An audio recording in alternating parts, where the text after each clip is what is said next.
Assalamualaikum warahmatullahi wabarakatuh. Salam Om Swastiastu, Namo Buddhaya, salam kebajikan. Halo semuanya, apa kabar? Semoga kita semua selalu diberikan kesehatan dan kebahagiaan.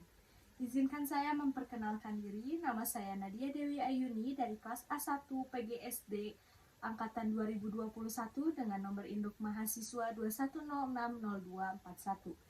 Dibuatnya video kali ini adalah untuk memenuhi syarat kelulusan penilaian ujian akhir semester mata kuliah manajemen berbasis sekolah. Nah, pada video kali ini saya akan membahas sedikit lebih banyak tentang konsep manajemen berbasis sekolah. Yang pertama, manajemen berbasis sekolah menurut konsep.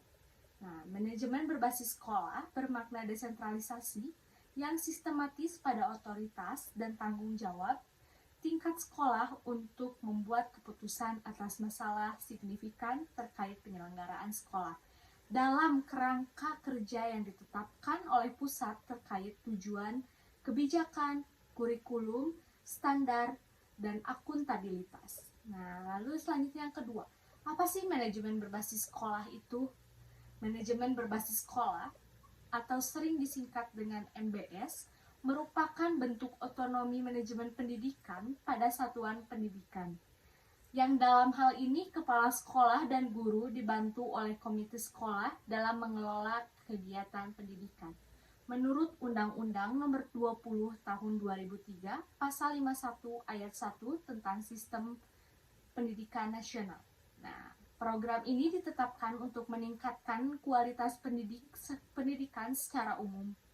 Manajemen berbasis sekolah merupakan hasil terjemahan dari School Based Management atau SBM, adalah suatu pendekatan politik yang bertujuan untuk merancang kembali pengelolaan sekolah dengan memberikan kekuasaan kepada kepala sekolah dalam upaya perbaikan kinerja sekolah mencakup guru, siswa, kepala sekolah, dan meningkatkan partisipasinya masyarakat. Program ini ditetapkan untuk memperdayakan potensi dan stakeholder sekolah sesuai kebijakan pemerintah. Nah, oleh karena itu, MBS sangat penting untuk dipahami oleh guru, tenaga kependidikan, serta komite sekolah. Nah, itu adalah pengertian dari manajemen berbasis sekolah secara umum.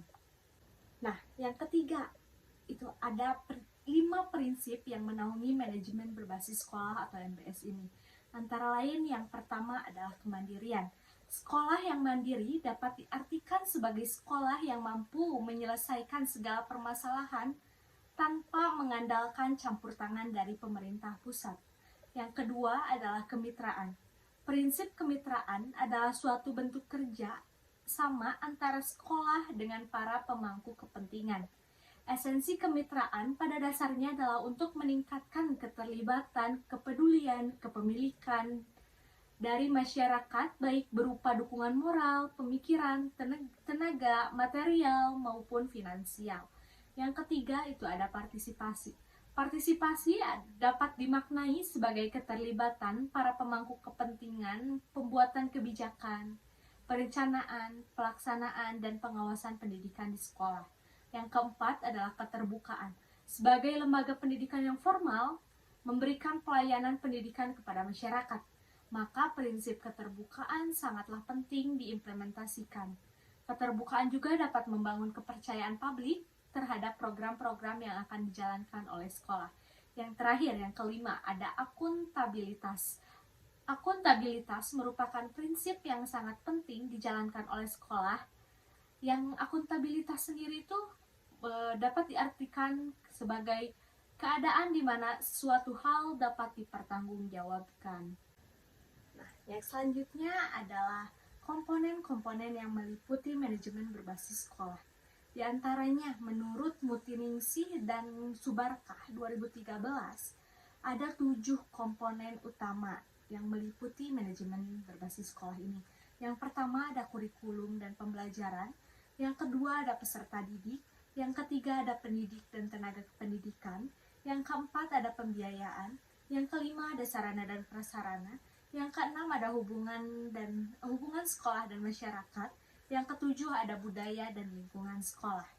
Lalu Yang terakhir itu ada langkah-langkah atau cara penerapan manajemen berbasis sekolah ini. Yang pertama itu ada evaluasi diri atau self-assessment. Yang kedua ada perumusan visi, misi, dan tujuan sekolah. Yang ketiga ada perencanaan. Yang keempat ada pelaksanaan. Yang kelima ada evaluasi. Dan yang terakhir, yang keenam ada pelaporan. Nah, mungkin hanya itu saja yang dapat saya sampaikan untuk kesimpulannya. Manajemen berbasis sekolah atau MBS ini merupakan sebuah program yang wajib dimiliki dan dilaksanakan oleh setiap satuan pendidikan. Karena manajemen berbasis sekolah ini berfungsi untuk memanage dan mengatur jalannya satuan pendidikan. Beberapa syarat MBS juga, contohnya ada visi misi, adanya peserta didik, adanya pendidik, dan tenaga kependidikan. Nah, teman-teman, mungkin sekian video saya mengenai pembahasan manajemen berbasis sekolah ini.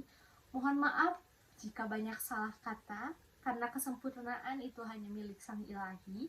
Saya Nadia Dewi Ayuni pamit undur diri. Salam hangat dan sampai jumpa di lain kesempatan.